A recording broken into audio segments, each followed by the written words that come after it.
good day to everyone. I'm Vala, and this is your Essential News channel. Just a reminder, the names have not been changed because this news is over 100 years old. So if the name of one of your ancestors is in the headlines, they'll never know. Today, our news is from 1902 and comes from Vancouver in the province of British Columbia, Canada. Our first story starts with an advertisement for a popular patent medicine, one that relieved all sorts of bronchial problems, even the common cold. Dr. Chase's syrup of linseed and turpentine from the Dr. A.W. Chase Medicine Company Limited, made right here in Canada. Did it work? Well, the interesting thing about Dr. Chase's patent medicines is that there is still a market for them in Canada and the US long after his death. Dr. Chase died in 1885, and his company continues to manufacture and sell his remedies today. He printed an annual almanac with home remedies, recipes, and advice, and horoscopes and contests, advertising his line of home remedies and with articles on good health. The almanac was printed every year until 1959.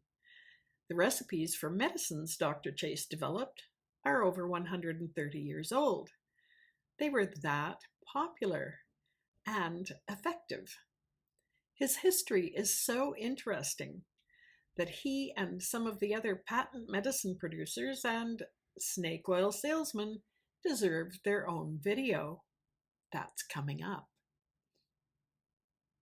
Queen Victoria, cancelled. For someone who was only 5 feet tall, Queen Victoria's influence could be visualized as a tiny pebble dropped into a pool of water. In 1902, a year after her death, a few of her most loyal subjects on the City Council of Vancouver, British Columbia, began raising money to install a monument to her memory in Stanley Park. A memorial as grand as other monuments to Queen Victoria around the world. This was in April 1902. Their goal was to have the memorial erected in time for the coronation of her son, King Edward VII, in August of that year. The monument was to be 45 to 50 feet high, carved in granite with a sculpture of Queen Victoria at the top. However, finding the money to accomplish this act of devotion was a challenge. In the newspaper announcement, the city treasurer, Mr. George F. Baldwin, had $1,022 already reserved, with another $250 promised. The total cost was estimated to be $2,500. As with most grand ideas of this nature, things didn't go quite as planned. Queen Victoria enthusiasts weren't easy to find in a multicultural city like Vancouver. Organizations promised, then didn't deliver. Finding a sculptor was more difficult than anticipated. In the end, the committee had to resort to fundraising by other means. First, they held a gala concert, but they were still a long way from their goal. So the memorial committee, led by the patriotic Mr. Baldwin, used some of the money to have black-edged Queen Victoria memorial cards printed and parceled them out to school children to sell for 10 cents each. That's $3 each today.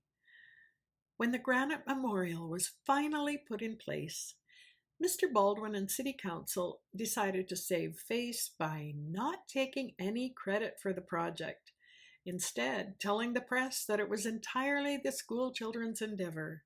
The Queen Victoria Memorial Fountain in Stanley Park, Vancouver, British Columbia, is a far cry from the 50-foot pillar with the Queen on top, but much more practical.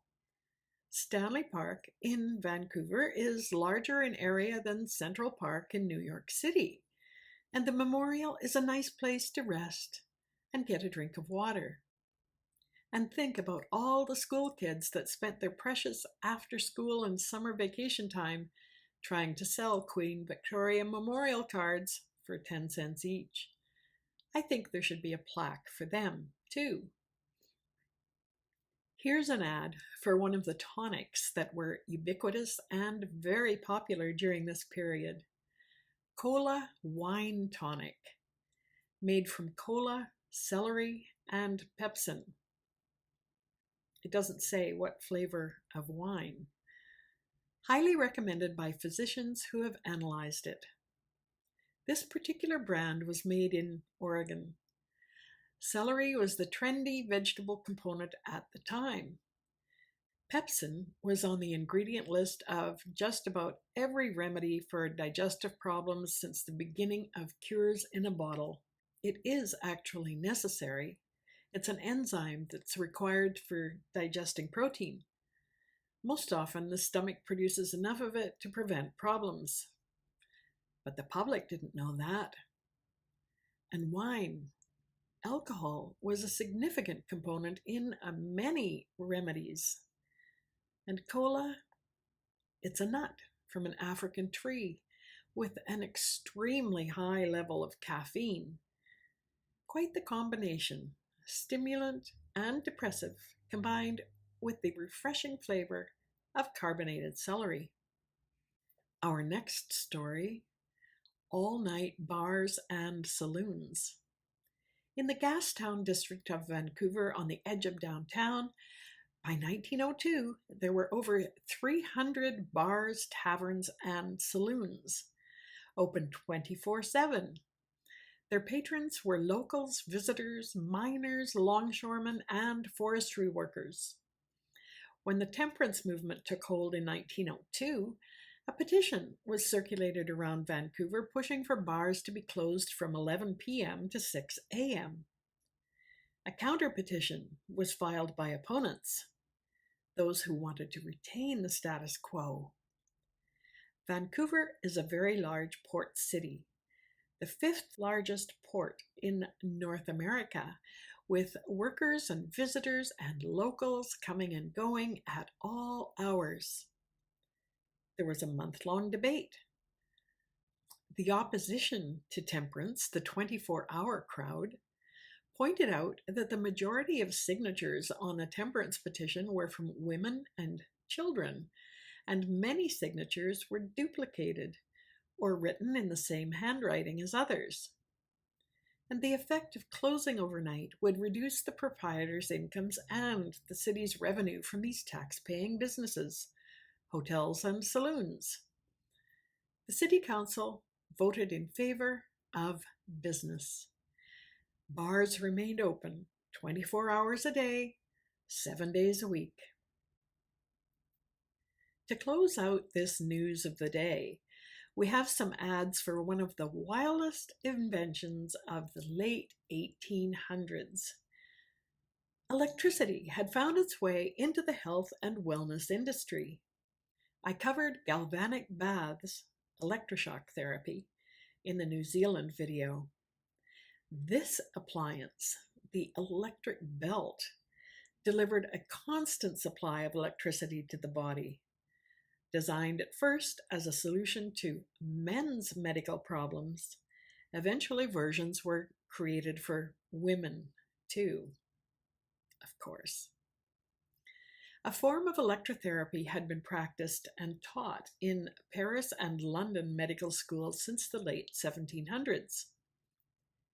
At that time, electricity was used for cauterizing wounds, resuscitation, and pain relief. And at parties. Watch for more fun at electricity parties in my shocking entertainment video. As batteries became smaller, other uses, more nefarious and definitely more dangerous, were devised to promote questionable cures. The electropathic belt craze was started in London, England, by a man named Cornelius Bennett Harness, who founded the medical battery company in 1885 and advertised himself as a medical electrician. Demand quickly spread to North America, where new versions were invented by new medical electricians. The battery cells were composed of zinc and copper. The cheaper varieties only used zinc. In both types, contact with the wearer's sweat produced the charge. They were priced from $4 to $18 each. Expensive, but the advertised benefits were too good to pass up. Electric belts were so popular that even warnings from genuine medical doctors didn't stop their use. Eventually, lawsuits from dissatisfied and injured customers ended the craze in North America in about 1910. I'm working on a series of in-depth videos about popular medicines, cures, and devices in the Victorian era, and the electropathic belt is definitely one of the stars. I hope you've enjoyed this electrifying jaunt into the news from Vancouver, British Columbia, Canada in the year 1902. Let me know in the comments, and please remember to like, subscribe, and hit that little bell so you can be notified when more skeletons in the closet appear. Thank you.